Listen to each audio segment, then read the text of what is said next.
before we get to chapter 2,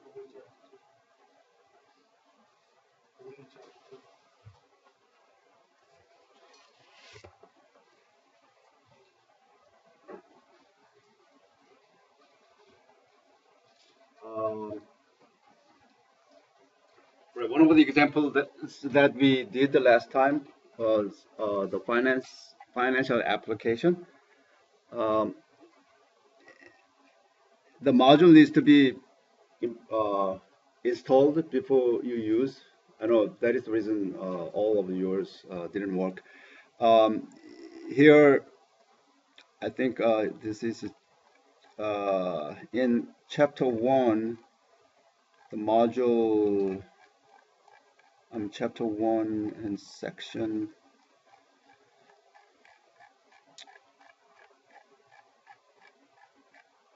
1.5,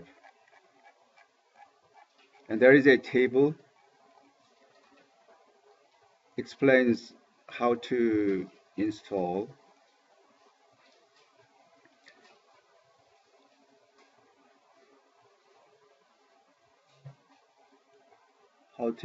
in 3 ways. Okay, for example, if you want to install Yahoo Finance, that's what we illustrated last time, but because your Python does not have this installed already, it didn't work. There are many ways of installation, the external Python modules. A few of those very effective are listed here. Steps are also listed.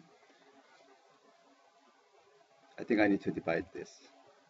For example, in this case, most of your Windows-based Python that you need to do in this way. And first and second row displays, explain about the Python module installation on Windows.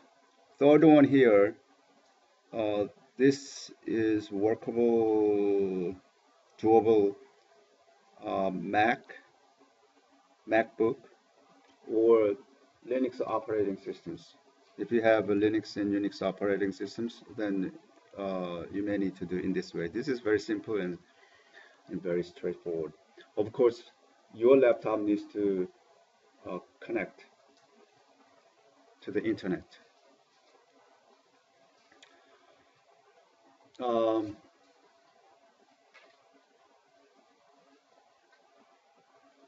For network and financial applications, if you want to do Python, then you better run the Python on the Linux platform than Windows. All right. So we may do that if you have Linux operating systems on your laptop. But in this class, we're not going to do how to install Linux. So for example, if you have a Windows, then you have to set up virtual machine first, and then install the guest operating system. As a guest operating system, you can install Ubuntu. Then, like Mac OS, in Ubuntu, there are usually 2 versions of Python. Ubuntu has, I think, 4 different versions: 2.6, 2.7, 3.3, and 3.4. Mac OS, as far as I know, there are 2 versions: 2.7 and 3.4. We are talking about a Linux operating platform. Linux platform, Python is by default provided. Even so, external modules needs to be downloaded and installed. Therefore, you can import those modules in your Python script. Okay, so this table explains how to install. Okay, particularly Um, Yahoo Finance modules. Actually, this is a big package, so we can download this. Last a couple of weeks, I played with the Yahoo Finance a lot. As I said, uh, using Python, you can download all the information about stock prices for the given period of time. You can set the period of time uh, that you want to download stock prices. You can also give stock symbols. As you download, you can also open up Excel program from your Python and populate the data in the columns and rows.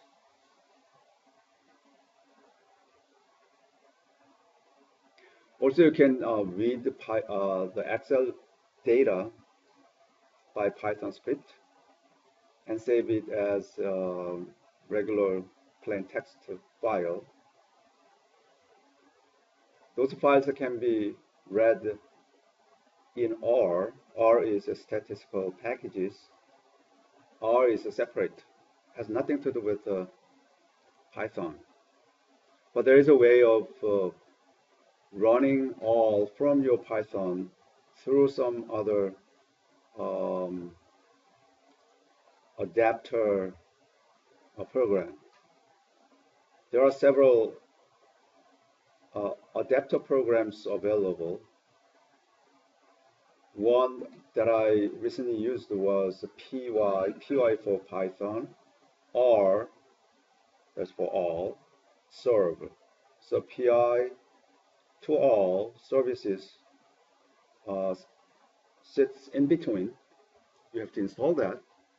And then through PYR serve, you can run all programs. Okay. So a lot of extensions, extendabilities available once you know Python. So before we get to that, we need to install a particular Python modules. I want you to find out Yahoo Finance from web page anywhere like this, so that you can find Yahoo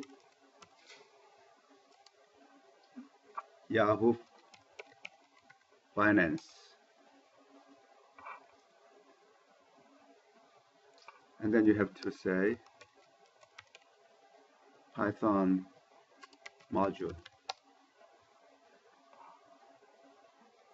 Yahoo Finance 1.2.1 Python package index. I think this is it, right?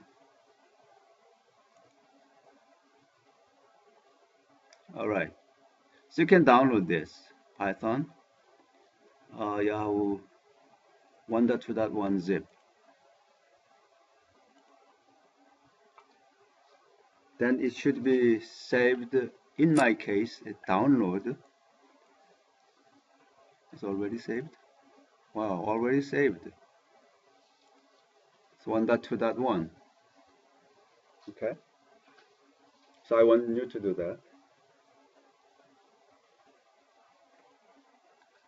I know some of you has Mac OS, right?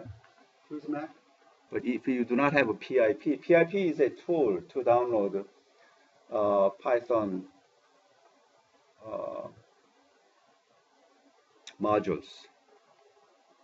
So for example, if you have, I need to explain that more here. So another module that we can do, for example, let me insert if I forget. Another thing that you can do here,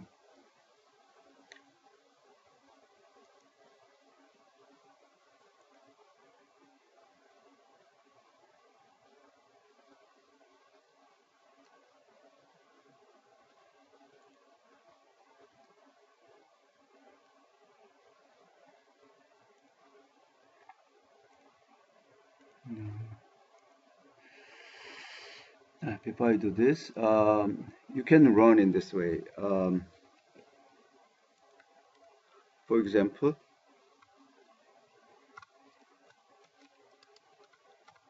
if PIP is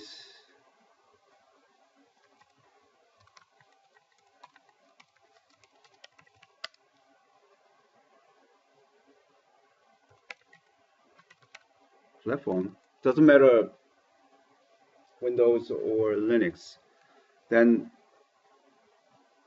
what you need to do is, in this case, that is very, very simple. You can type PIP and then Yahoo Finance install. Then it is installed very, very quickly. Okay. So the program that you can use for installation is PIP in this case. The first case is that you have to download manually and unzip it at the right place, and then you can run a setup file. So we'll do this, okay? Because I don't think you have a PIP already installed, right? PIP, you have to download the way that we installed here. You can install it. Then after that, you can run PIP. In this case, we simply using PIP script. All right. For Linux users, I want you to install PIP first. Linux is very, very simple and very straightforward as far as you use a proper, correct command. This is a command, the first command. By doing this, Linux will install PIP program. Upon successful installation of PIP, then you can run PIP. Okay. So back to our here, I already downloaded it, right? Here, Yahoo-Finance 1.2.1. I want to copy this to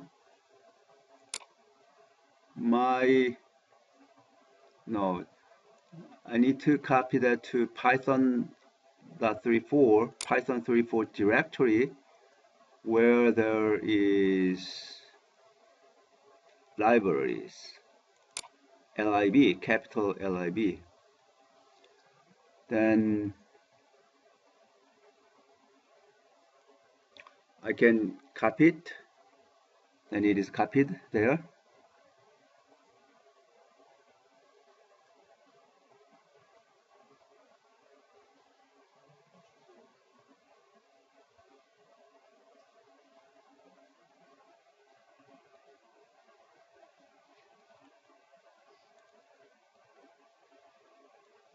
Let me check.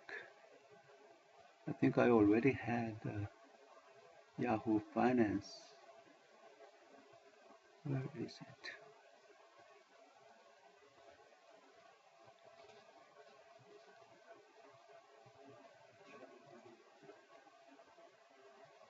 Yahoo Finance. Okay. Anyway, here, what you can do is, here you can unzip your file to this directory.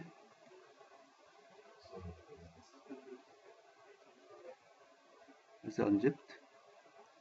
It's not unzipped yet. Okay, it is unzipped. Oh, I already had unzipped, right? Within the 121, within one. Would you like to replace the existing? Yeah, I already have that. Yahoo-Finance. So I don't need to install it again. It asked me to replace, so I don't need to. Same version 1.2.1. So I'm going to cancel, but I want you to install it. I mean, unzip it. Then you will see the folder. Oh, here. I have the folder already. Oh, wait a minute. This is.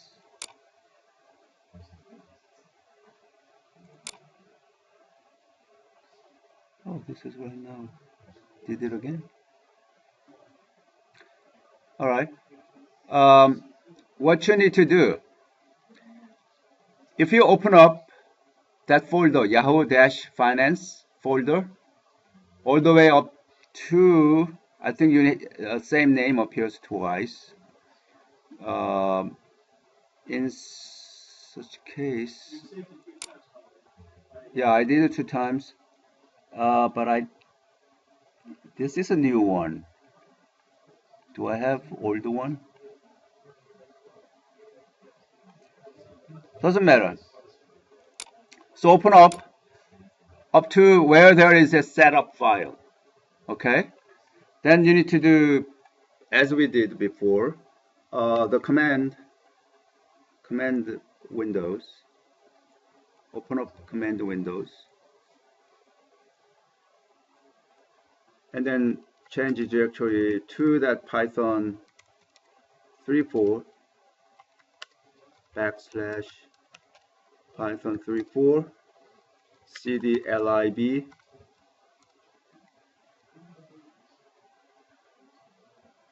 Hold on. What is 3.4 cdlib? Dir.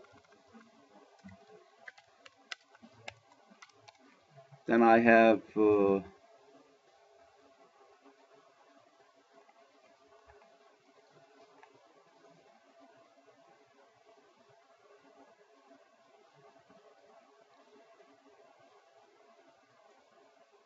let's see, Yahoo Python.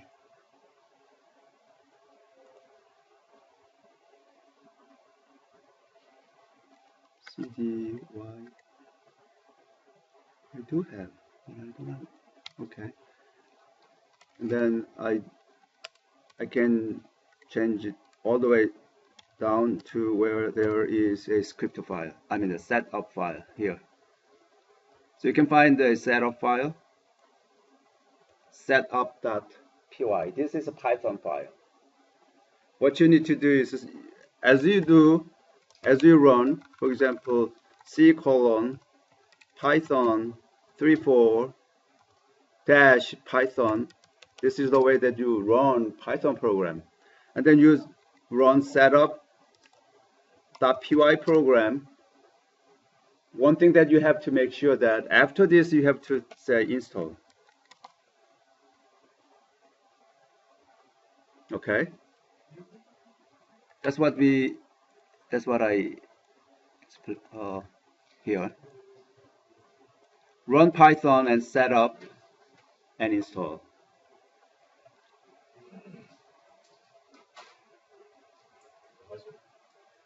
Yep. When you run a Linux, it already comes in 2 versions, 2. And 3. Mm-hmm. Trying to install Yahoo Finance, which it did successfully in the 2. But I'm having an issue trying to tell it to install that module onto 3.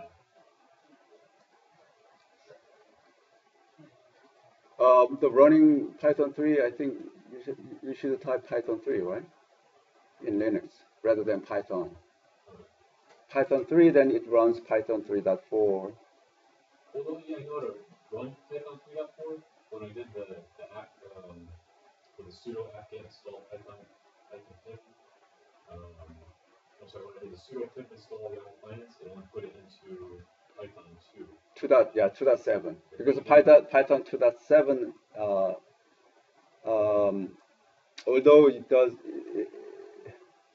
is older version in language aspect, but the capability wise, 2.7 is much bigger than 3.4, mainly because not many other external vendors try to move to 3.4. So the PIP, for example, if you install it by default on your Linux, it automatically downloads into 2.7. those who are using Linux, if we don't do anything explicitly for 3.4, then by default it will be done on 2.7. Perfectly fine.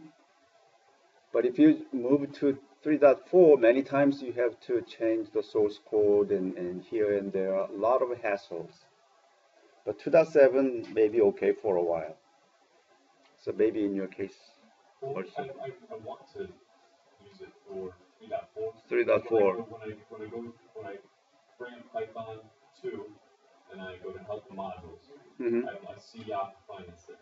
But when I go to Python 3. and then I do help modules, I don't see Yahoo Finance. Because it is not installed there. Not on the Yahoo. Right. Right. Python 3. By default to 2.7. But if you want to install Python on 3.4, then you have to manually install. And like we do, you can place it in Python somewhere. You know how to find out the location of Python 3. You can type where is Python 3, then it tells you where. So all the files related to Python 3 will be listed to that command, where is space Python 3, then you'll find out. You can place it somewhere.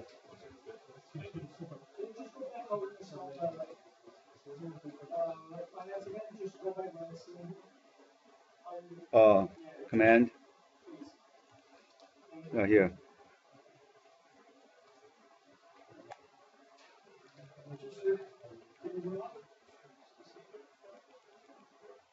This is a Python right here. This is a Python followed by, oh, this is not shown, and setup.py. You don't need to spell that out. You can omit .py if you like. Followed by install. Then it'll be installed. The system cannot find the path specified.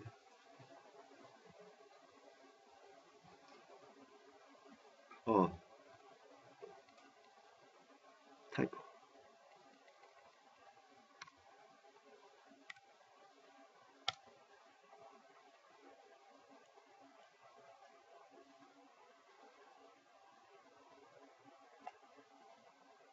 Okay, looks like it is reinstalled.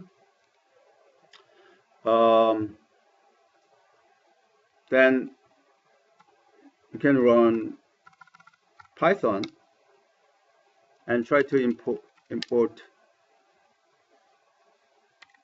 Yahoo Finance. If there is no error, then it is there.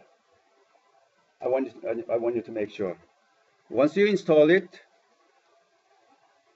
go to user interactive mode of Python so that you will have this prompt, triple greater than signs. There you can import Yahoo_finance. All right.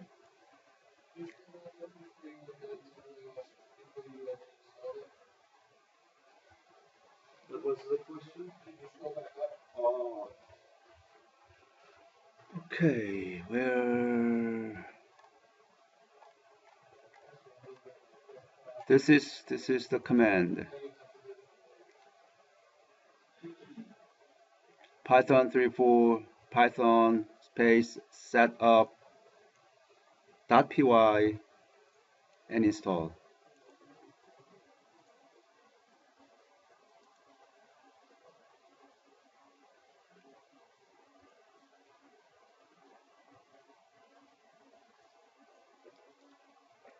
After this, I want you to practice the way that appear on your textbook, chapter 1.5.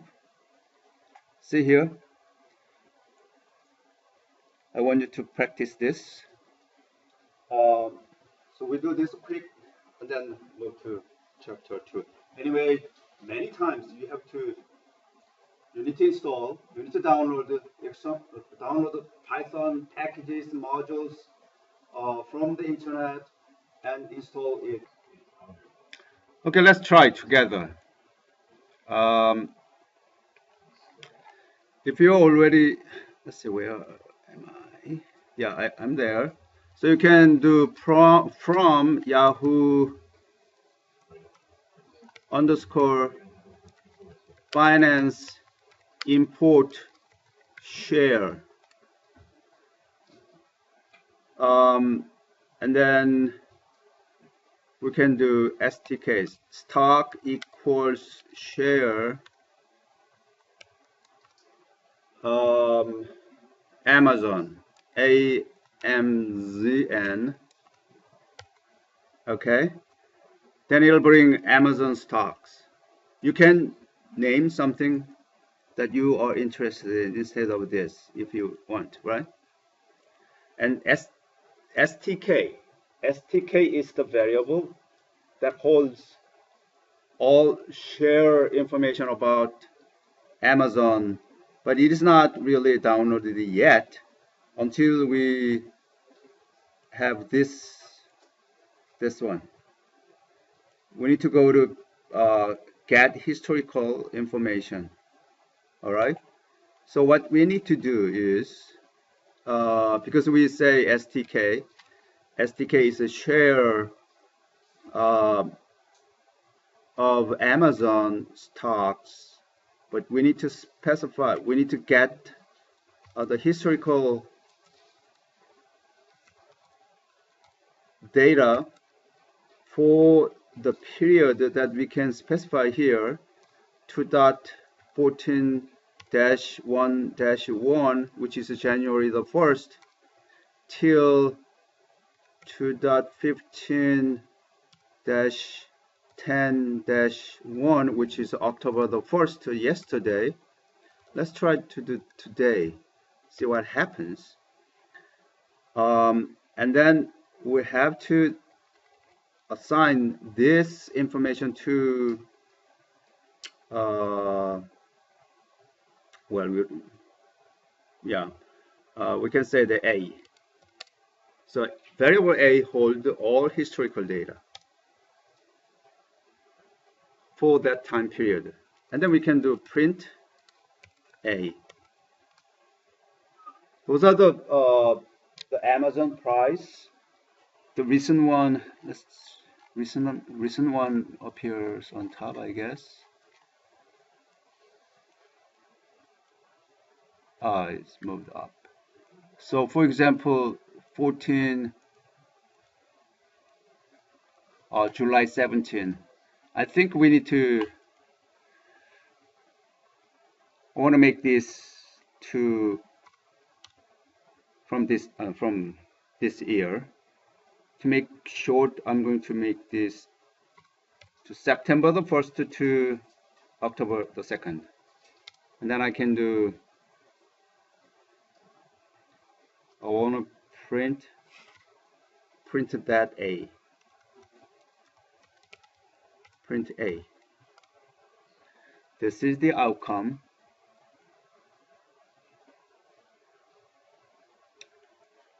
Date for today is symbol Amazon. Closing time is 520. Highest to 520. Volume yesterday. Was it yesterday? Oh, date is this. So it doesn't have today's information, but till yesterday. The volume is I think 3,741,100. Lowest value, lowest stock price yesterday was 506. So there is a $14 difference. When it was open, 511. Oh, yesterday was stock price was up. The closing time is there. Okay. As you can see here, all this, what is the format of this outcome? A here, look at this A. A holds all the Amazon the share price for this time windows, and it is in this format, the list, right?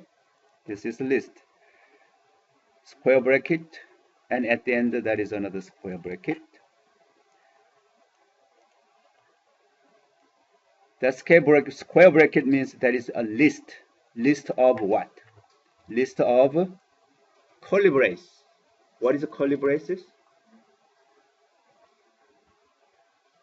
Curly brace holds what types of data structures in Python? Anybody?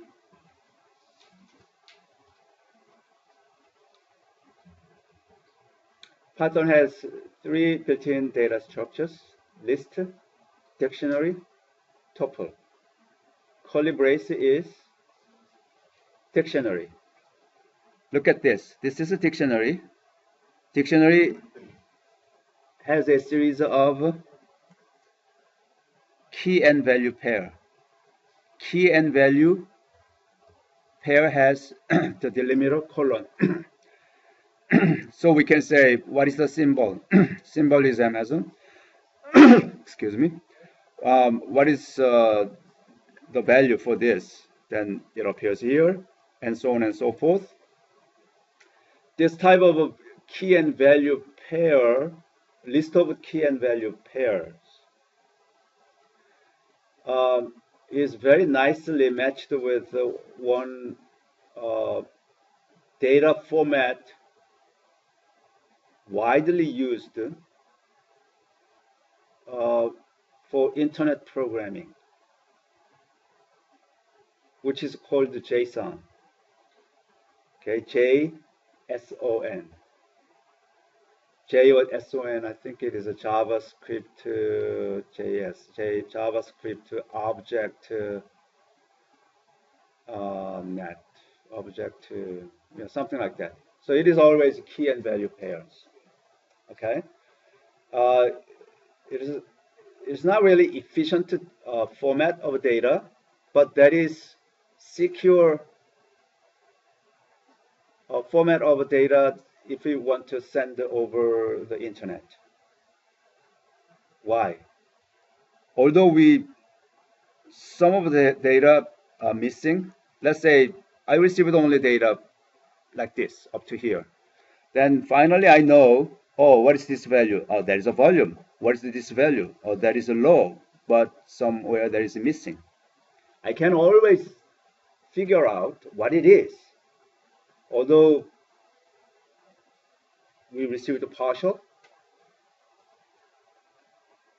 Why it is not efficient? Because always we have to specify what it is, right? It appears, for example, volume here. Then every time we have a volume here, another volume, and another volume, repetitions. Therefore, there is inefficient. If you want to save this, then of course the size will be doubled up, almost.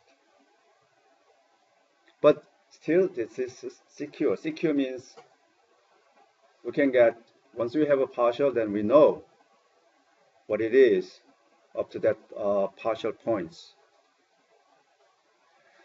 All right. As you can see here, this doesn't look really nice, right? So if we download the pprint, it looks a lot better. For example, if you do not have a pprint, don't worry about it. You have to install it from pprint.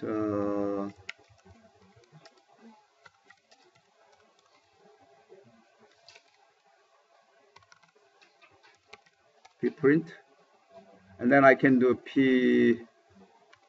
pprint A. Then see, this is very nice, right? For the same data content, if we use pprint, as I that if we use only print A, then this is output. If we use pprint, then this is the output. Just pretty print question.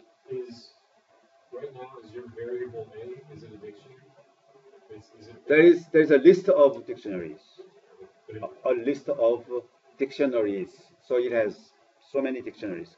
One dictionary per day. So if you wanted to use like search commands on like A, do you be able to do that right now? Like show all type high or like low. Like I'm trying to find this. Like you know how like we make a variable, this an array. Like is that a variable right now? Variable A in dictionary. Oh yeah, we can do for loop. Yeah, to find out whatever you want to do. For example, a 0, then it gives me the first, right? And then say b equals a 0, which is the first item in the list. Then b is a dictionary, so we don't have to do this. A 0, and then hopefully this works. And then symbol.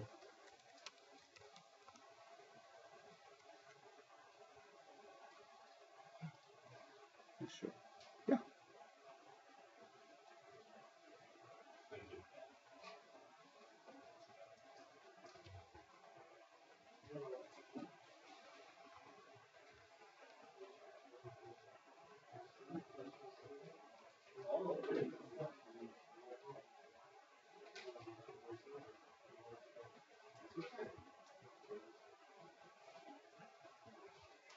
Great for 3.4.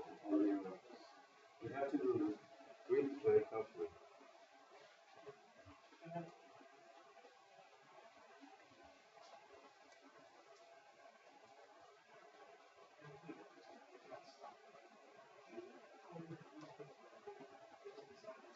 I just knew knowledge about size.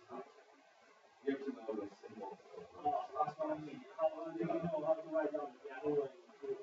If you know anything about finance and what it is, you have to know first.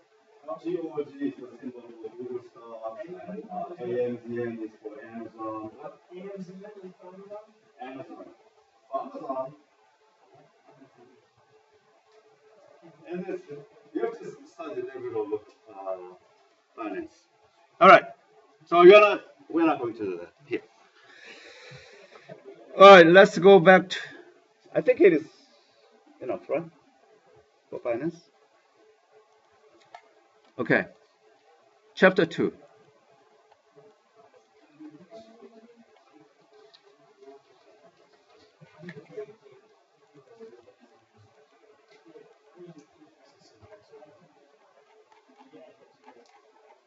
We did chapter 2 last time, but the conditions, and what we will do,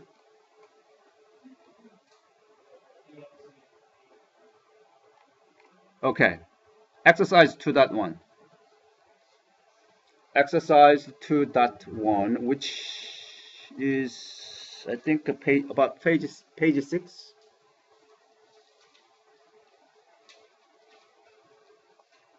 Exercise 2.1.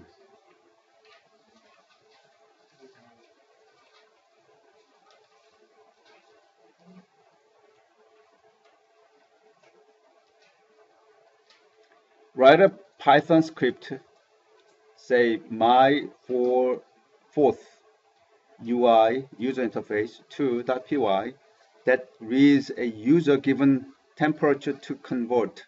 If a given temperature is in Celsius, it should be converted to Fahrenheit. If the temperature is in Fahrenheit, again to Celsius. The way the user can enter start with a number followed by that indicator, C or F. Okay? So So your program should have two functions, convert to C and convert to F, two functions in your script. The conversion formula is given like that. F for Fahrenheit. If you have a Fahrenheit, then first thing that you need to do is subtract it by 32 times by 5/9. That is Fahrenheit, right? And if you have a Celsius, then you first multiply it by 9/5, and finally add 32 to it, so that you have Fahrenheit. So New York temperature is dropped, right? And we are ready to receive hurricane. Hurricane is coming up, right? Maybe not, right? Hopefully not. All right. So there is a screenshot as a sample. So I want you to try. Wait a minute. This is exercise, not example. Exercise. Probably I need to give you homework over this, right? To save time.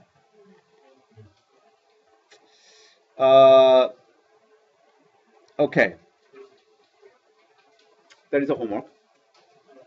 But we already have one version, right? Converted to C or F.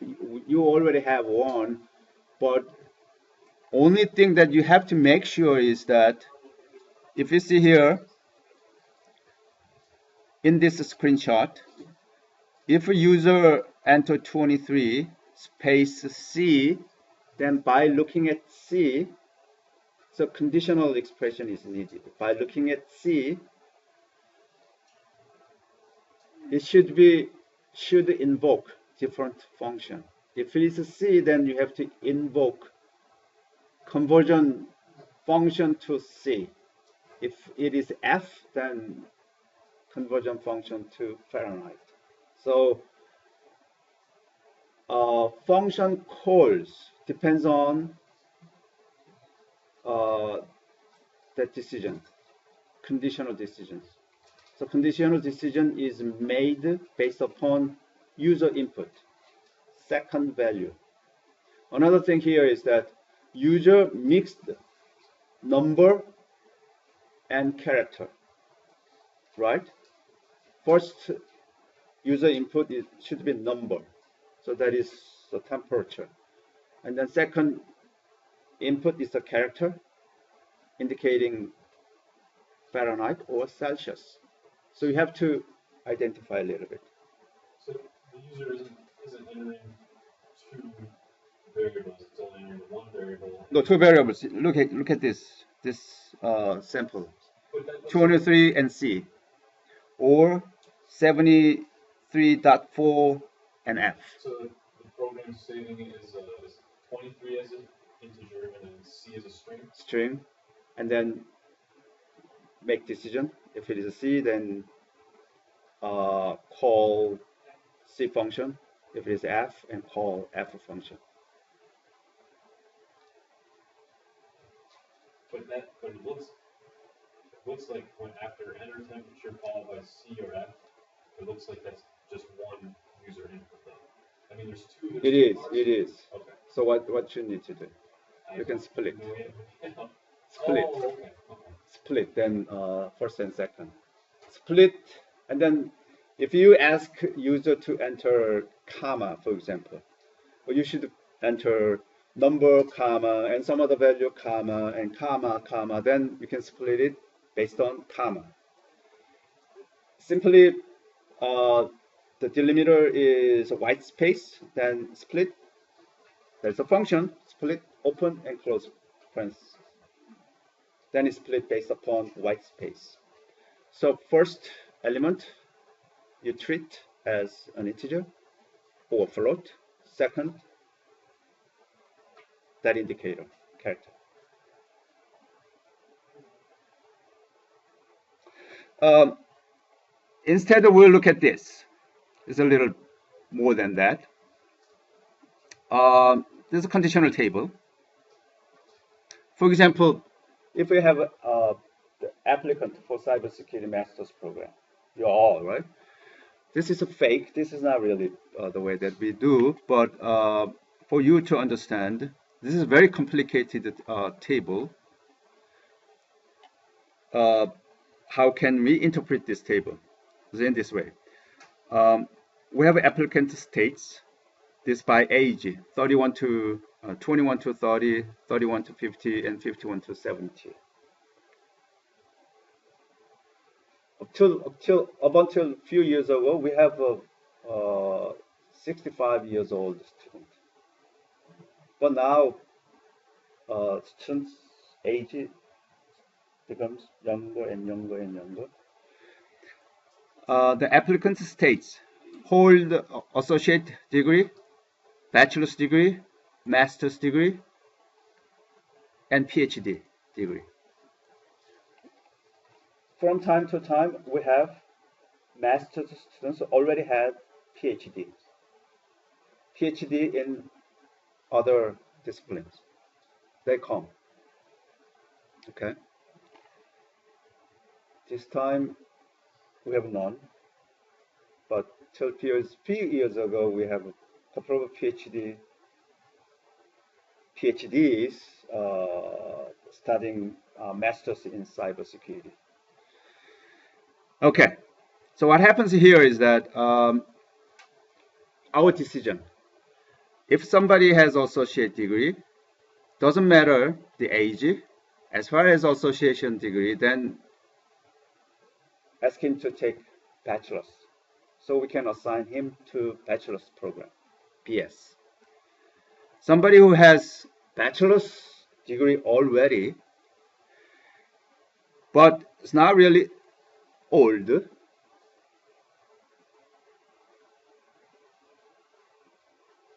Just assume. I don't know, it's reasonable, but somebody who has a bachelor's degree within this age range, bachelor's degree in tech, then we ask that person to be in a master's program. Somebody who has a bachelor's degree in non-tech and also in this age range, then we ask that applicant to be in bachelor's degree. Those who are this range, we can say a little older than master's degree. I think my logic was, why should we give him hard time again at that old age? Ask him to progress, okay? Somebody who has a master's degree in tech, therefore, master's degree. Anyway, master's degree in tech, that. Master's degree non-tech, then go back to bachelor's degree if he is still young. The rationale here is that those who are in this age then needs to restart, so that we need to help them to be equipped with the new technologies, so that we can send them to the competitive markets. All right. Those who are in this age range, then continue to master's degree. If those who have master's degree, anyway, master's degree, because we do not have a PhDs, right? Somebody has a PhD, very young, then master's, of course. PhD degree in that age range. This is an interesting scenario, right? If he has a practitioner experience, then master's degree. Research experience. Somebody who has a research experience and also teaching experience,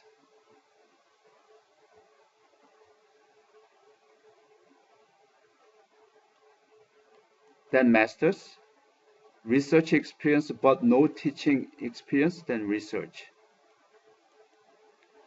I'm not sure this is reasonable, but here, somebody who has teacher, somebody who is a teacher with a PhD degree, therefore teaching experience, then we can hire him as a adjunct faculty.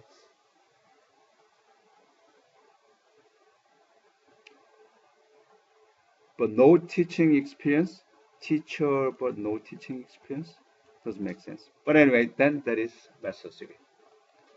Okay, so we have this kind of a rule, okay, regulations of admission decision. Then we can write a program. So it is written in this way, right? So we can practice a little bit. How can we practice?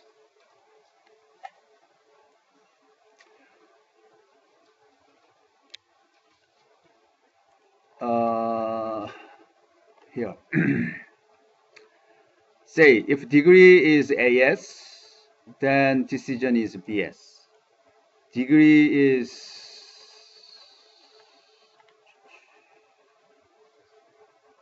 all right. Doesn't matter. I think we have some. Oh, here. I have some. Right.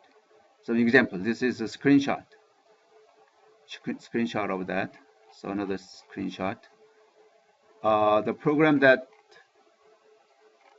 I made, and actually here I ask you to exercise, define the condition table similar to that.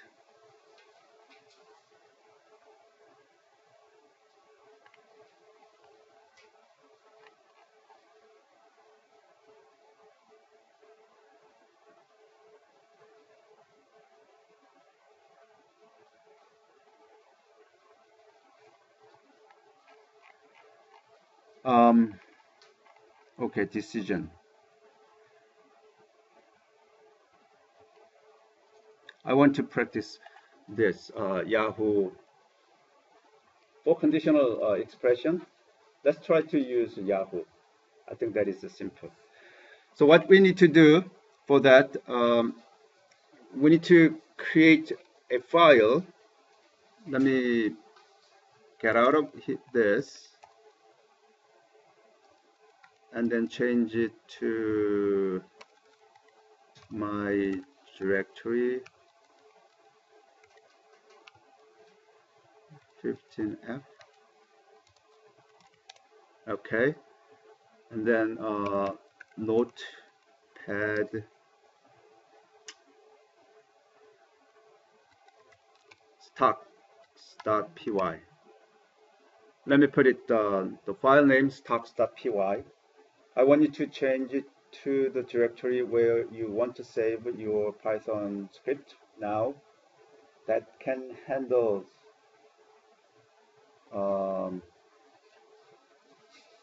stock prices.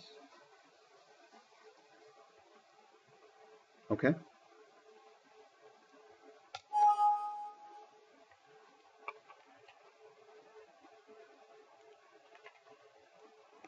What I want to do,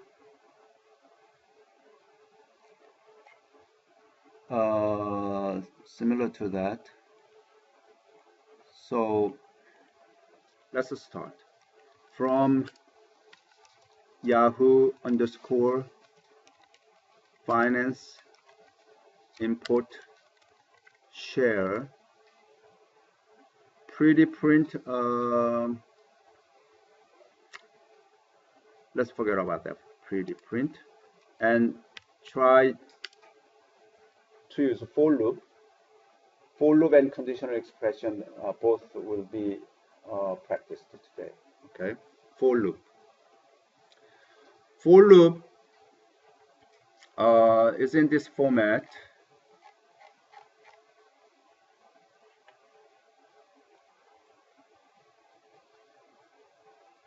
This is where's the for loop? Repetition. For loop is This is an example. For loop is a repetition. If you want to do the same logic repeatedly, then for loop is the statement that you can use. So we have a for loop or while loop. Here while. Okay.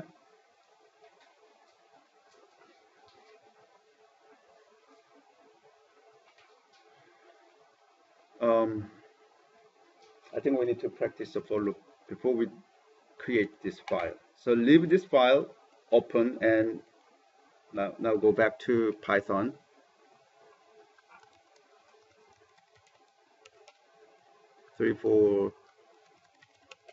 Python. And let's practice the for loop first. Quick. For x is a variable. You can say any variable that you want it to hold the values. So if you say for j, okay, in range is the function that can make a range of the value. So range function can receive, for example, two values. Then first value is the starting point. The last value is the ending value, but excluded. For example, if we say, before we do, try this. Range 1-5. Then print range 1, 5.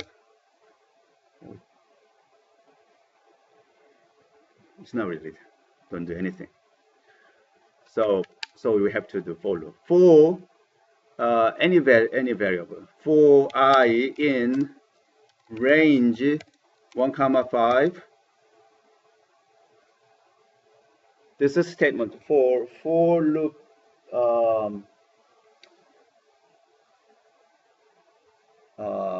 descriptor. We do not yet do anything about what to do with the value repeatedly taking from that range. So value I takes the value, one value at a time, from the range. 1, 5 range is that it assume that integer values only. So range 1, 5 produce integers 1, 2, 3, and 4, because it's starting from 1 to 5, but 5 is not included. In this, after this descriptor, you have to do colon. Like when you define a function, then there's a function descriptor followed by comma, and then from the next line you have the indentation, and everything in the same number of indentation, then that is the same level of the block. So now you need to say 2 spaces as an indentation. Then you can do, I want to print what? I want to print I. Enter. And one more enter, then it'll be executed. What it does here,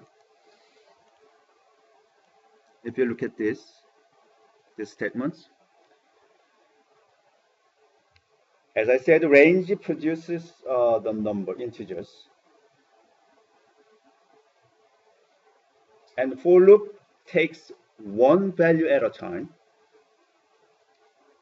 and do something within this. Okay. For the exact same one, if I want to do, for example, \t and end equals space, see what happened.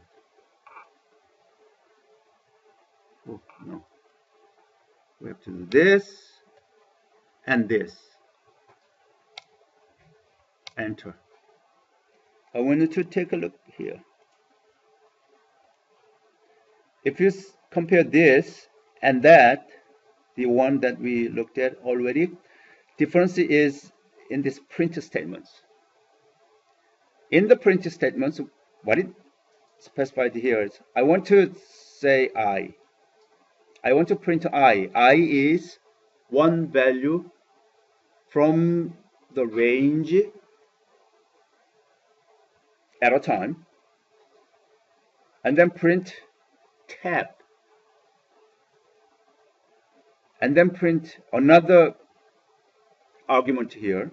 This is a reserved word, end equals space. What end equals space can do is, these print statements automatically include carriage return and next new line. Remember that I explained carriage return and new line. Print statements by default include carriage return and new line. Sometimes we do not want. We want to continue to write something on the same line. Then we have to say this. At the end, I want to attach with the next print statements. The first print statement is this, with number 1. And then it waits here. And then when it comes to next value, second ranged value, which is 2, then prints number 2, tab, jump to next tab, and wait here. And then third time, do this and wait here. Fourth time, do this and wait here, because that is the end. Then we have a bring new prompt and blinking here. You see here? Blinks here. Your question?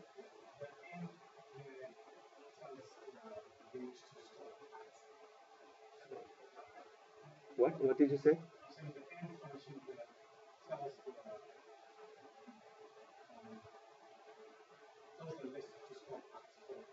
Correct. It doesn't make it carriage return. It doesn't make a new line. It stopped there. It's not affecting. It's not saying. It's not affecting numerically. It's just like, it's not. That isn't what's stopping from getting to 5. Is that correct? No, that's listed in range parentheses 1, 5. That's what that's listed.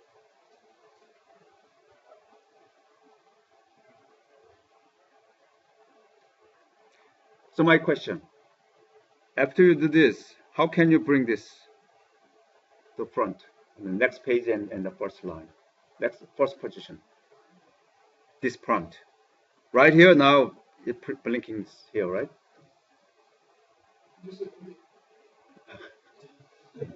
In Python, not manually, in program.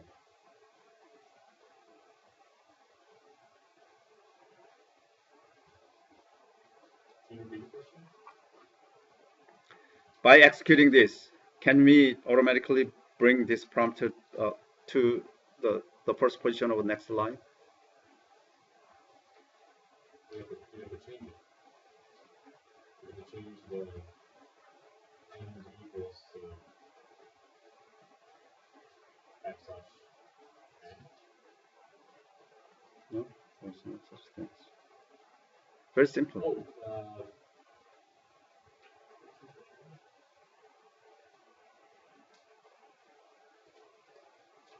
very, very simple. Okay, let's do this. Oh, yeah. Do this, and then someone?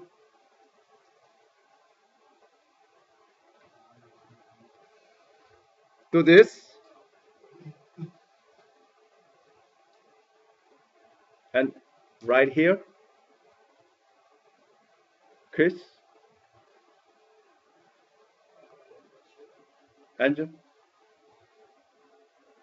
Christian, Edmund, Jeremy, William, and okay.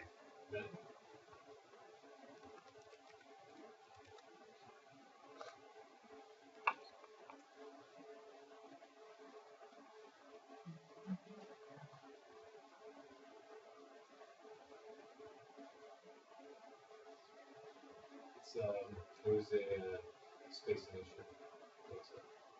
No. I should no, should not. At the end of the for loop, make one more print. Then it should work, but I'm not sure why. Standard syntax print.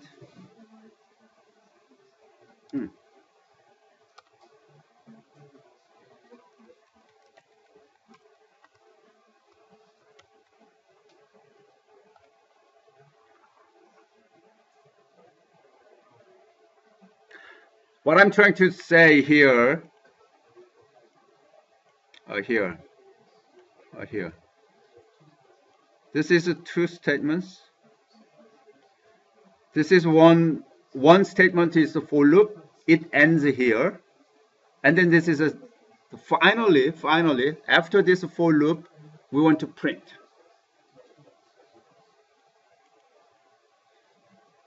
This should work. Why it is not? Okay, so let's go back to here for I in range 1, 5, print I \t and end equals that, and then print and save it.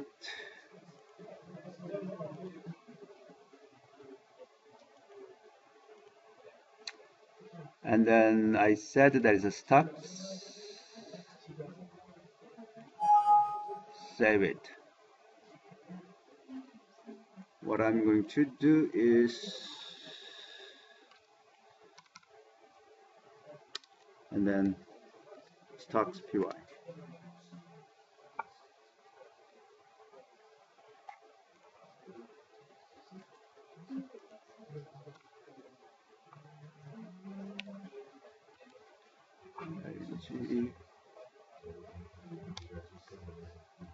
It should work in this way, right? If I do not have this, let me comment it. Then, what actually because of this, then it's right after this 5, but when I have one more print statements, then it make a space like this. But in user interactive mode, I do not know why that happens. Right, like this. It should work. The two statements. I think it is because it is not two statements. But anyway, logically, it has no problem with this. Right, as you looked at that. There's a for loop. So what we will do is go back to our finance data. All right.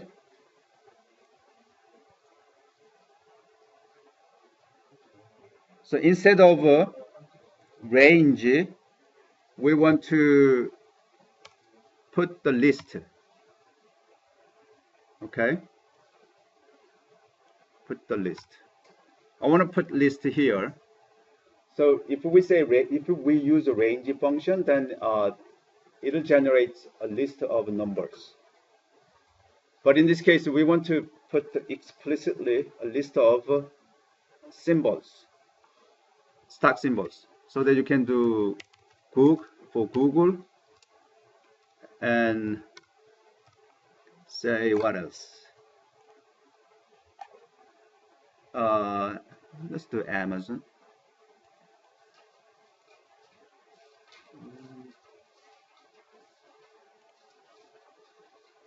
AMZN for Amazon.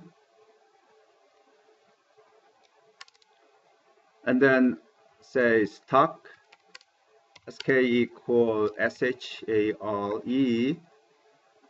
This function receives one stock at a time. So stock symbol is taken as variable I. So I send that variable to the share function, right? And then I need to gather the history. So S history equals stk dot get underscore historical. Historical ones, I want to make it short. So 2.15.9 9-1 9-15 comma 2015 10-1, which is yesterday. Make it. Then this history, as we looked at in the practice before, that is a list of dictionary. So we want to print that. I want to print only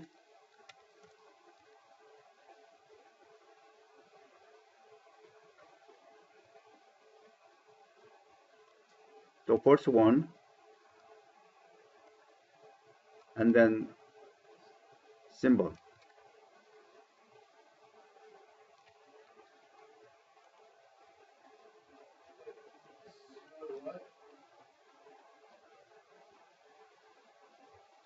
I think it is a symbol, right? SYMBOL. Print symbol, and let's try this. Print symbol.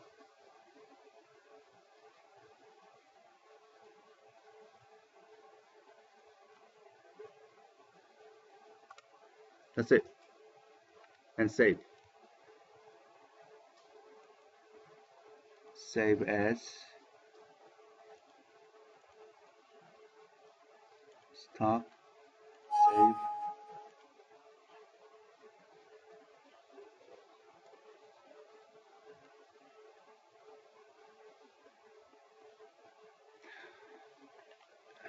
We can practice it step by step. For example, if I have this number one only, let's try this. This is the first element of the stock for each of this for this time period. Then first element for in the list, the first dictionary is the recent value for that. So let's try to this first. So save. Again, that should be the Python program, and then do that. So what I received here, I had two symbols, Google and Amazon. For Google, we get the history data. But if I want to print the first element of that historical stock data, then That is the recent ones. As you see here, we have two outputs. The first output is the dictionary of the Google, and then there is another output, that is a dictionary of Amazon, right? Amazon here, symbol, that is a Google, but that is the recent one. How do you know that is the recent one? See here, that is 2015 10.1. How do you know that is the recent one? Because we said that here, the first element, right?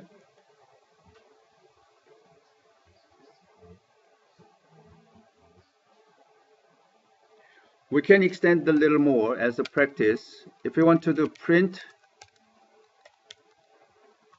the first, among the first element, I want to have, for example, symbol.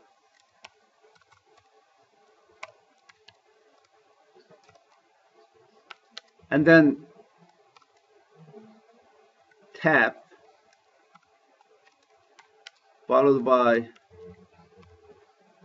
0, and what value that I want to. I want to have highest value.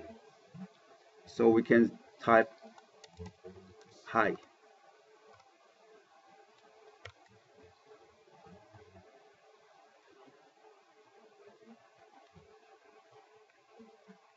And save it. See what happens.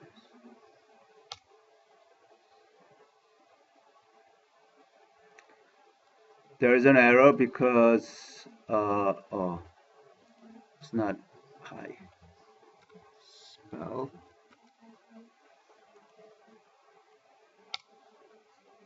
Okay. So we have a very nice output. Oh, here there is another. Oh, here. All right. After we return the dictionary form of the first, recent stock information, and then I print the symbol and the highest value of the stocks for each by having this.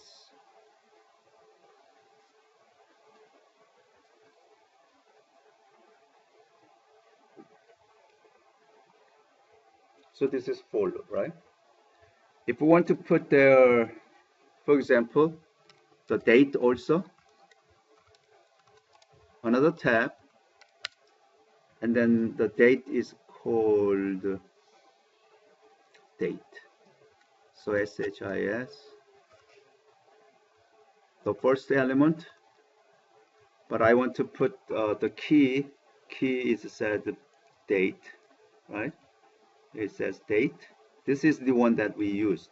For example, symbol, then I used that symbol also. Here, symbols, that keyword that I used. And high, that's highest value on that particular date. So in this case, I want to put date. Save it and run it. Then the way that you can see here, it gives me this, right? The highest value on particular date.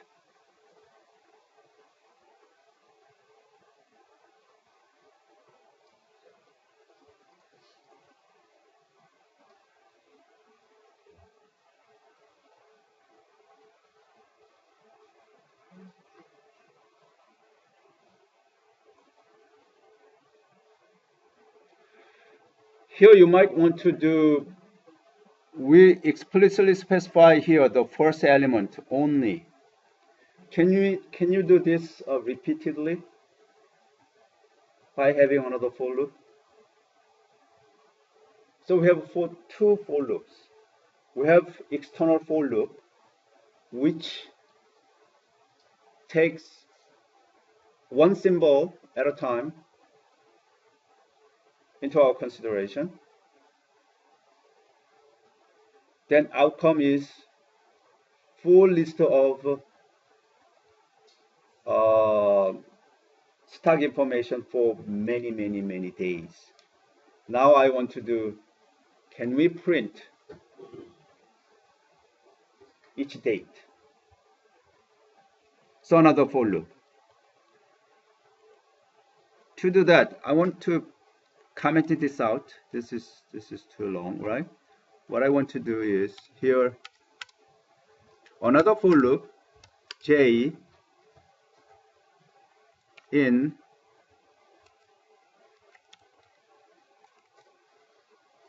there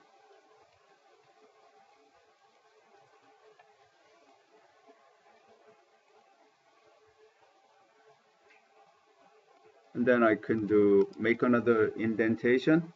Instead of 0, I want to put j here and j over here and j here.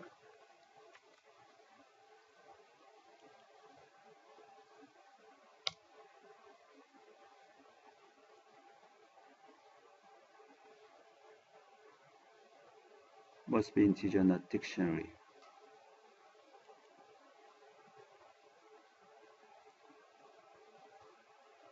Type error list. Okay. So what we will do here,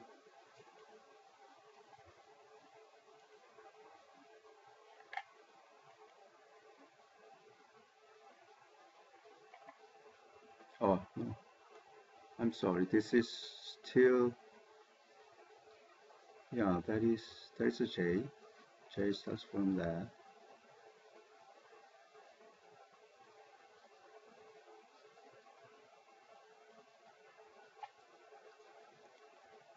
No, we don't need to do.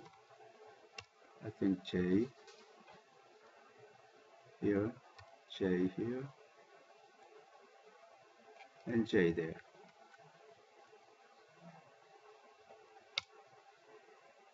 Yeah. So as you can see here, Google's and Amazon, for example, it appears like this. We have first column is the symbol. Second column is the highest stock price. Third column is the date. So we can see here for Google, last 3 days. Last 3 days.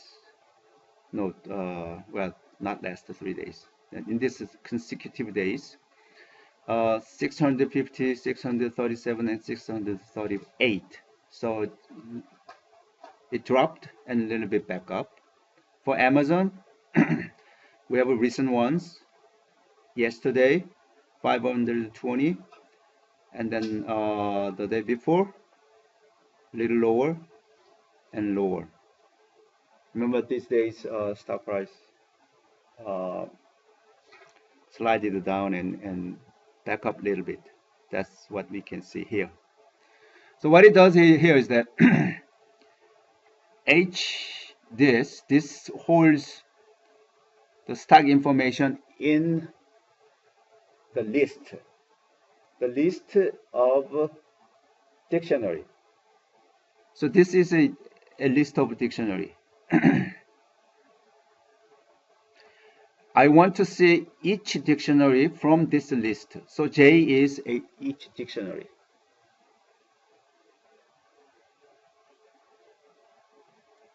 Okay. For example, let me close this out. If I want to do print J, then you can see the dictionary form. See, this is a dictionary. So each dictionary. This is one dictionary. I printed J from the historical data. That is the dictionary. Here in this form, I want to, if it is a dictionary is a list of key and value pair. So if I give key, then I can receive value. So I give key here. What is the symbol of that dictionary? What is the high of that dictionary? What is the date of that dictionary? So if I ask low, then I low value. If I give close, then I can receive closing value. All right. So I can leave this here and do that.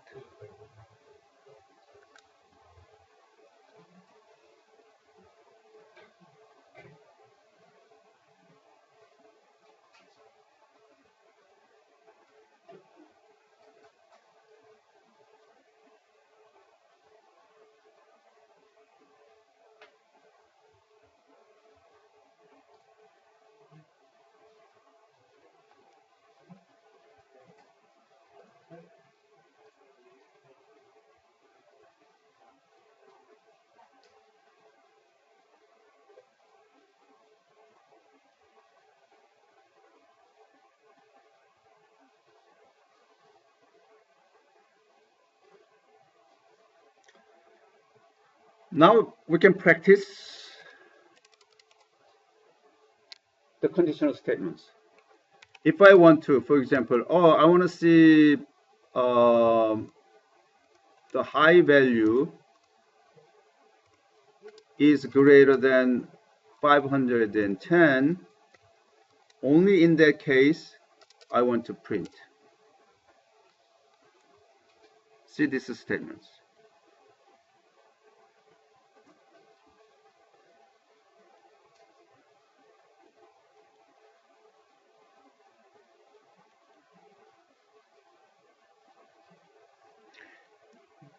If this returns an error, for example, this is not a value, maybe. If it is not value, then we need to switch this to value. J of high, if it is just string, then we need to switch that to, for example, floating points. Simply call float a function. But right now, let's try.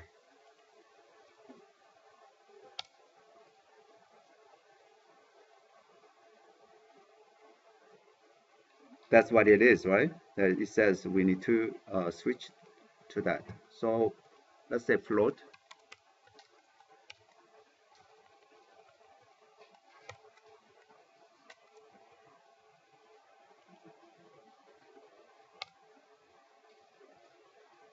Okay, everything is over that.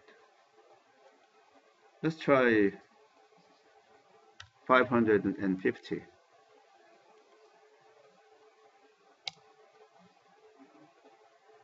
Oh, Google price is higher than Amazon.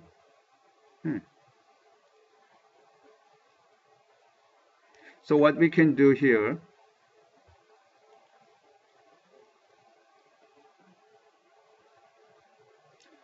if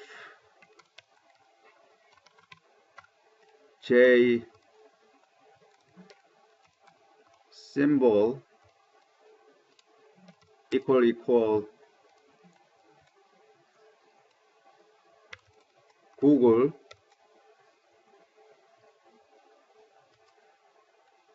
and the float is greater than 650, then we print.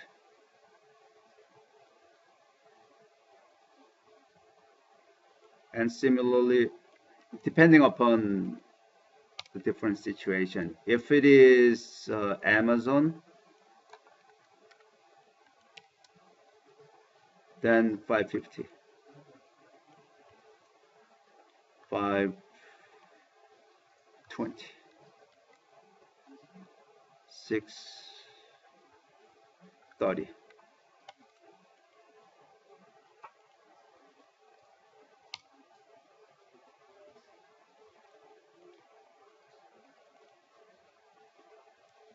And we have to everything here. Everything here.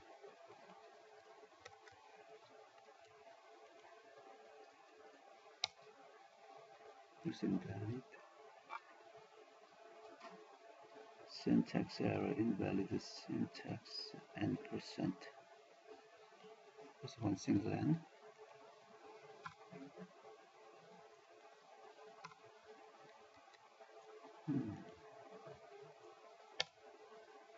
Yeah, one single n.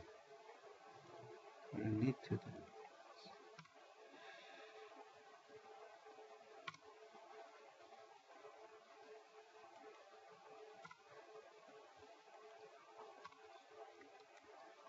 Okay, so I think we should work too. Okay, so as far as Google, what it does is, as far as Google, if it is over, if highest value is over 630, that is listed. If it is Amazon, then the critical points is 520. Anything over 520 will be listed, right?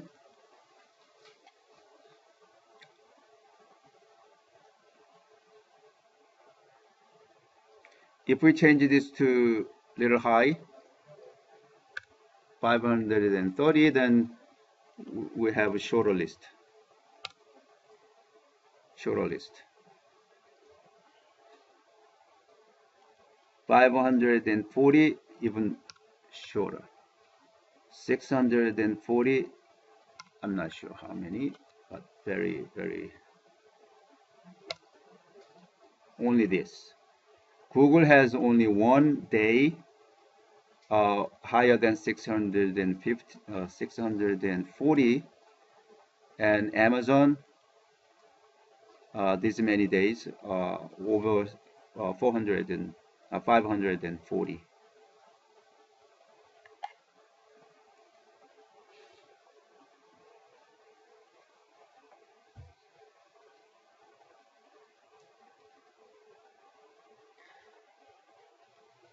This is if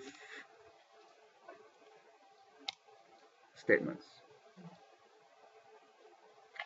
If this and that both are satisfied, then we print this.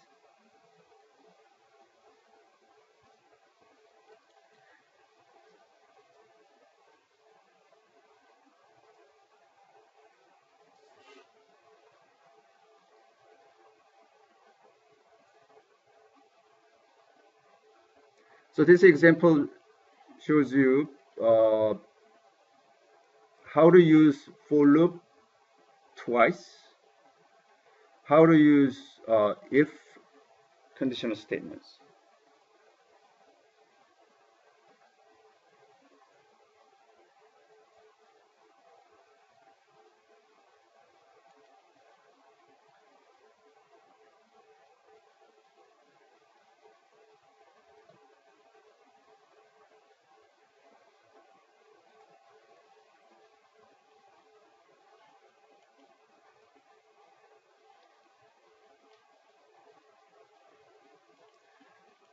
Instead of high, for example, we may say open.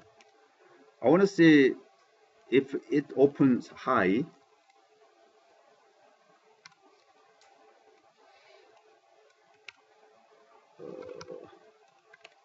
It opens high.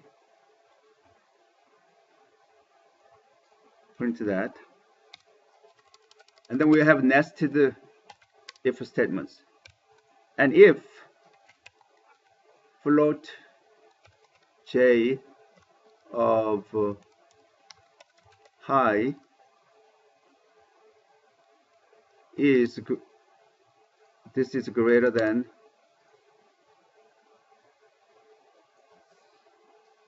no, close time is lower than open time.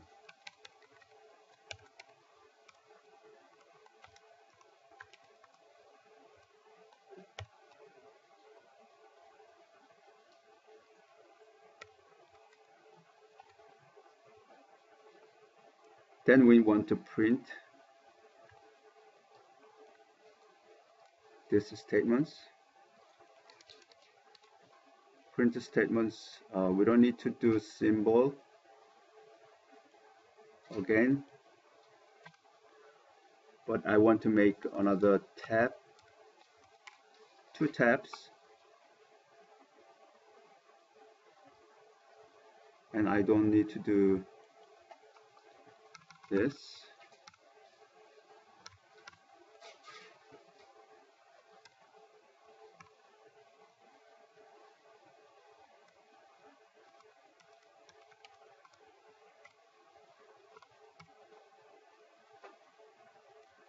and close. Let me explain what I want to do. Look at this. This is a nested if statements. First if statement here. I want to say the Google symbol, and when it was open, I want to do high. Highest value is over 640. I want to make it a little low, 600, so that I have more data to be compared. Then I write it high value. Okay. If this is true, and also I compare the value stock price of closing time and opening time. If closing time is less than opening time, what does that mean? During that day, stock price dropped, right? At opens high, at close is low. But still, during the day, it has this high price. Then I want to print double tap and then show that close the price for the closing time and the opening time. Okay, for Google only. For Amazon, I didn't do anything. See what happens.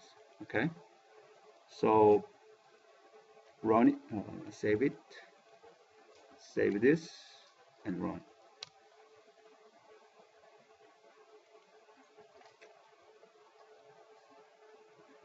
Oh, here. Float. Okay. All right, great. September 29th. Google, the highest price is over 600, which is 605. When it was open, it was 597, but at the closing time, it was 594. But during daytimes, it marked this high.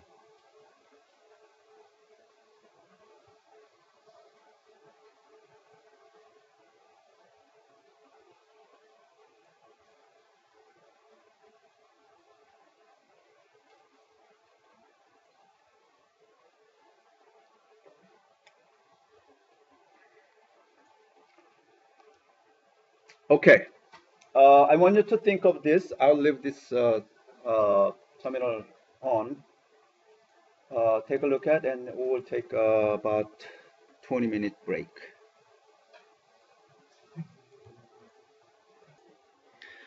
Okay, let's move more. I want you to turn on the page where there is example 2.6.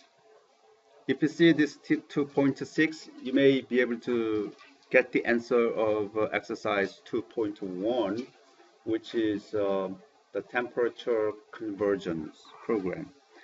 Let us try to repeat exercise 2.1, more user interactive. That program runs continually until the user enter as far as user enters temperature and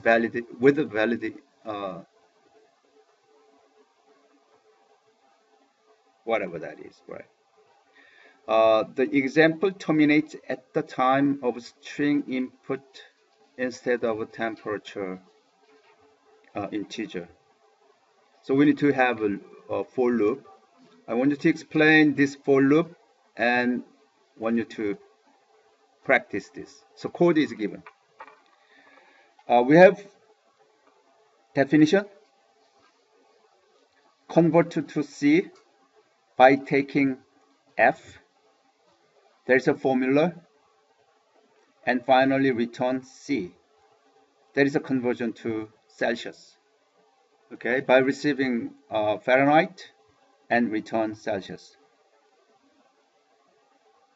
Another function definition after that, there is a convert to F. By receiving Celsius, it returns Fahrenheit. And then there is a formula. This is the formula. Okay, so we have two functions. And those two functions will be used in this main program.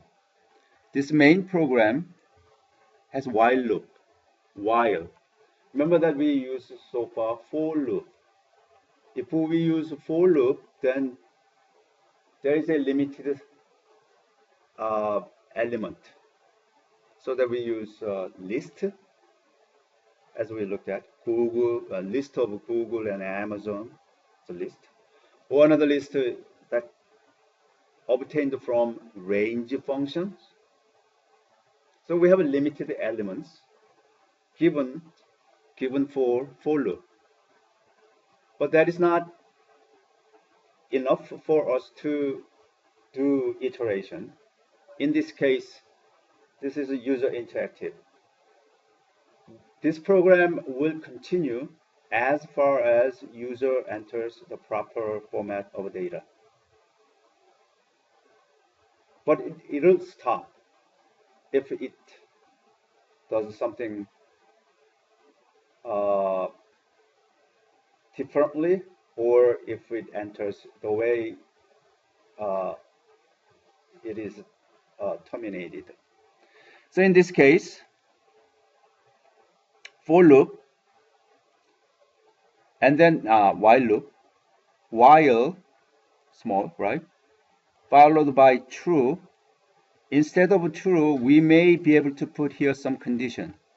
For example, like this: while x is less than 19, we could do that. But if we do while true, then it continues anyway. We do not yet any statements to terminate. So somehow somewhere we need to make sure that that while loop terminates. Within this while loop, the first statement is this. We can ask user to enter the temperature followed by C or F and receive the user input. Okay, and then we check. If the user enters nothing, then your input is empty and break. So this for loop breaks. All right. Else, if user input is not empty but something else, then we can check. We can split the user input. The first element here, we split that. So first element is a temperature, right? If the temperature is integer, is digits, that is a function, is digits. There's a numerical value. If it is a numerical value, then convert it to floating points.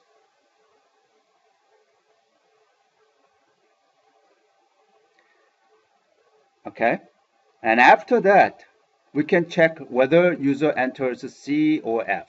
As far as there is a number, proper number, then we will take the second element into consideration, C or F. That is a unit. So by this time, we have a temperature and unit. For example, unit is Celsius or Fahrenheit, right? And then we print as the way user entered. We print temperature and unit and equals, and then and the equal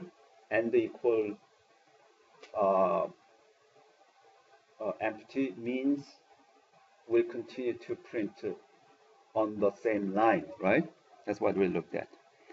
And then here, if a unit is C, then we call convert to F function.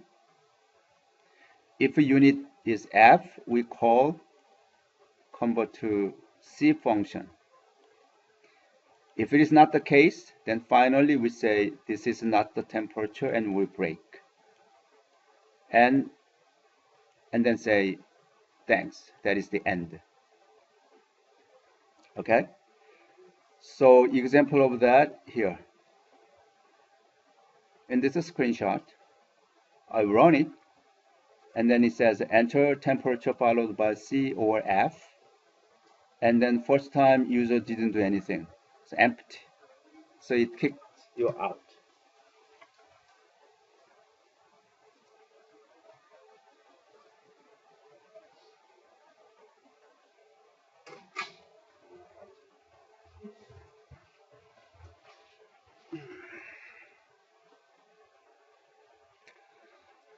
And the next example is that I put X, which is not the temperature. So it says it is not a temperature, and thanks, which means it kicked you out. And then next, user enters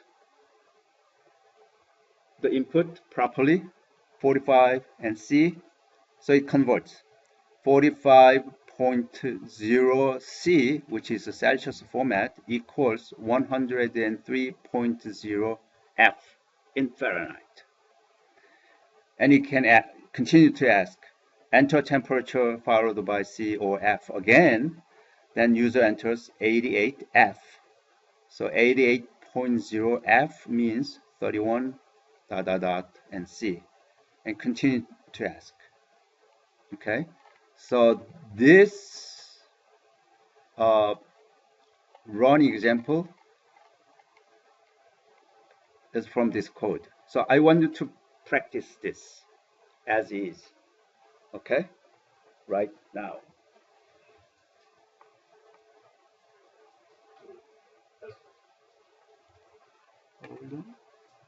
The for loop, rather than having any particular, I put here true, which means this for loop, more particularly the block of that for loop from here there, it continues forever. There's no terminal statements because there is no conditional statements followed the while loop. Instead, what we will do here, we use a break statements. If this condition is true, then we will break it, which means if a user didn't respond to anything, then we will break that for loop. If user didn't enter any temperature, then there's no points that we can do, right? So we break this for loop. And another point here is that we also break if user temperature, the user input, the first user input is not digits. This if statements test the condition. If the temperature is in digit, then we do the work. Else, then we break that while loop also. So in two cases, the while loop will be broken. Otherwise, it'll continually, repeatedly ask users to enter temperature followed by the unit. That's what it does. Make sense? Any other questions? And then finally, we ask always, say thanks. This appears at the end because there's no indentation, which means that is the same level of this while loop.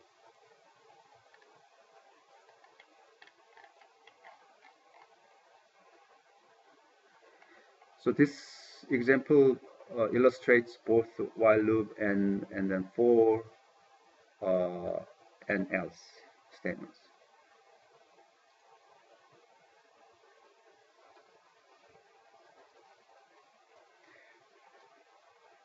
This we use for if and else statements, but if you see here, this if statements is if it is a C, which means a Celsius, then we call this function, and another here, else if. I want you to see the difference. If you say if and else, then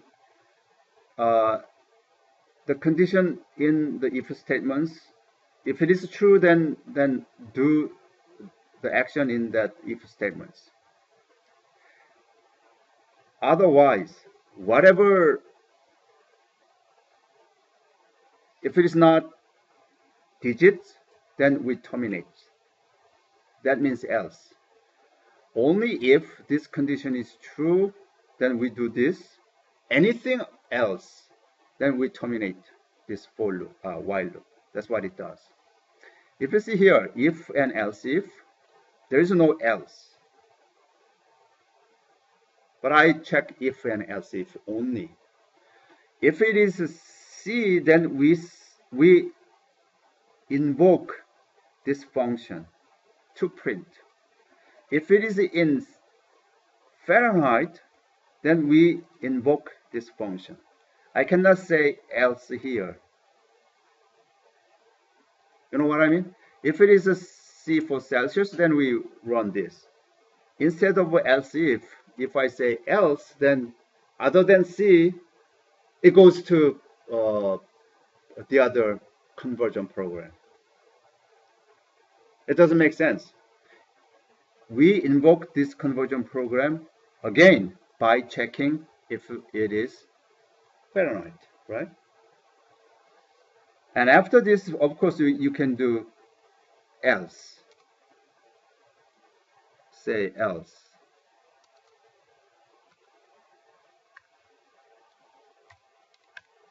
And then you can make, you can say some errors, right?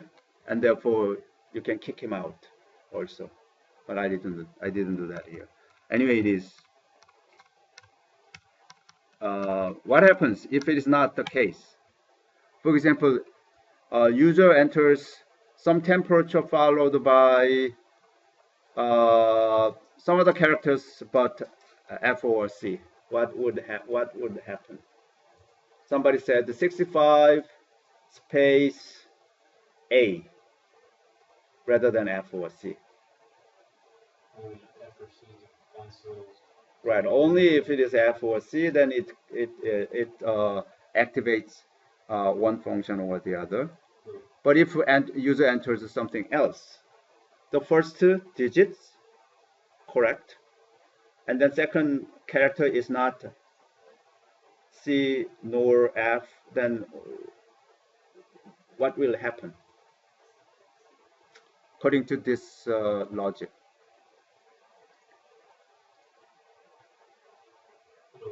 It'll go to the else print break right underneath.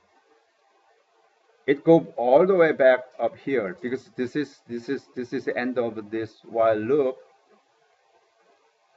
We are here else, and it passed this if statements, and none of this, which means it reaches the body of this if statements, which is the end of this else statements.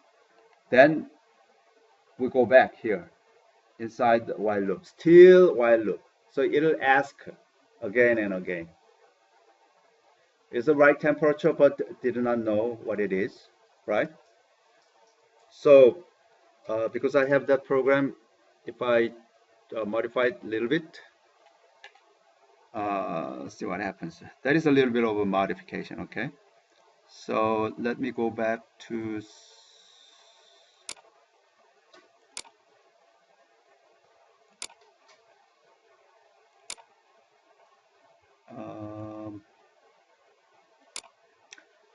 what is that?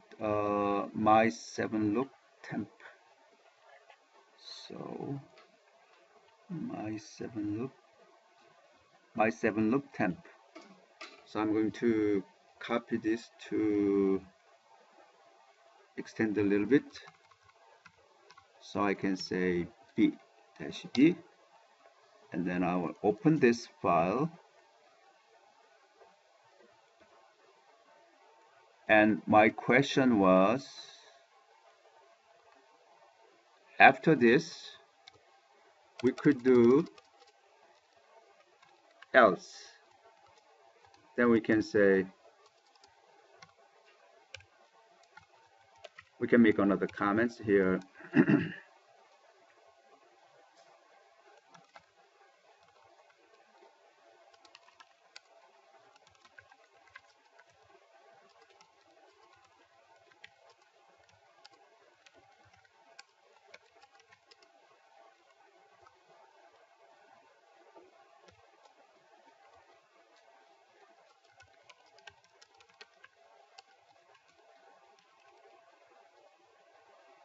Okay, so we did that, and let's try.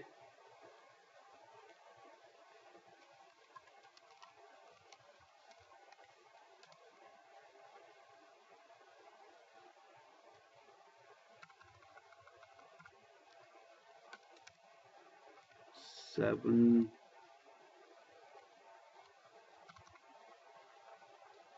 loop temp dash B. Okay, it says enter temperature followed by C or F. So I can say 67 and Fahrenheit. What's the temperature today?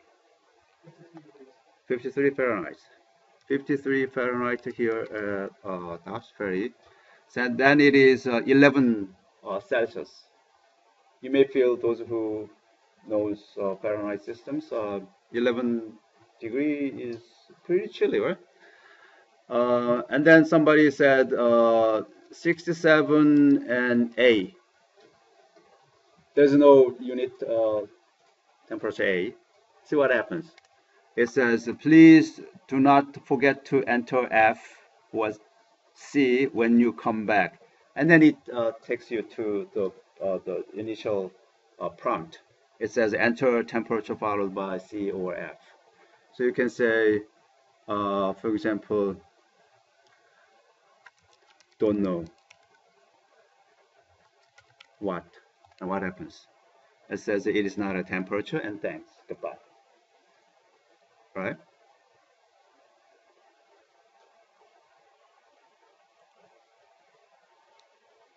In this way, we had this full set of if statements: if, else if, and else. Because here after this dot dot dot, there is no carriage return. If we want to make carriage return, then before it starts, we can do n for new line, right? So you can see more nice way. For example, 88 and Z. What happens? It says equals nothing, and please do not forget to enter, and so on and so forth. And then 90 degrees Celsius, which is in 194 Fahrenheit, which is sounds okay, right? Whatever do, then okay.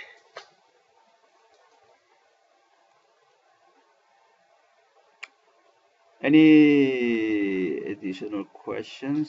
If you do not, then I will close for today. Okay. Just a comment.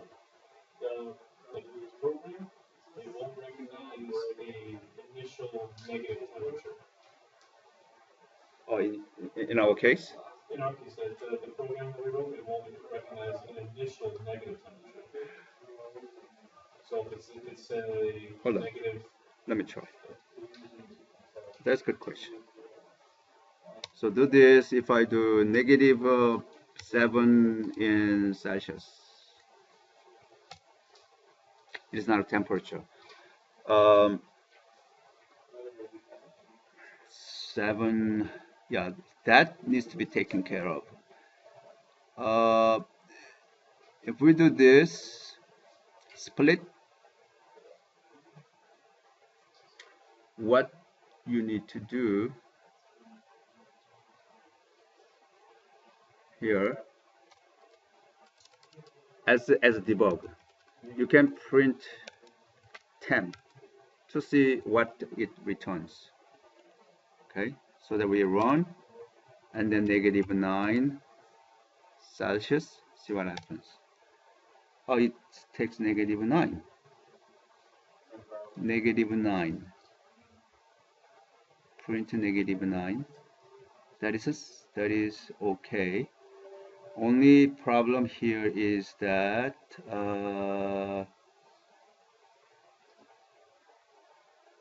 okay, what we need to do, we need to change it from here. Float this. So we don't need to do this here.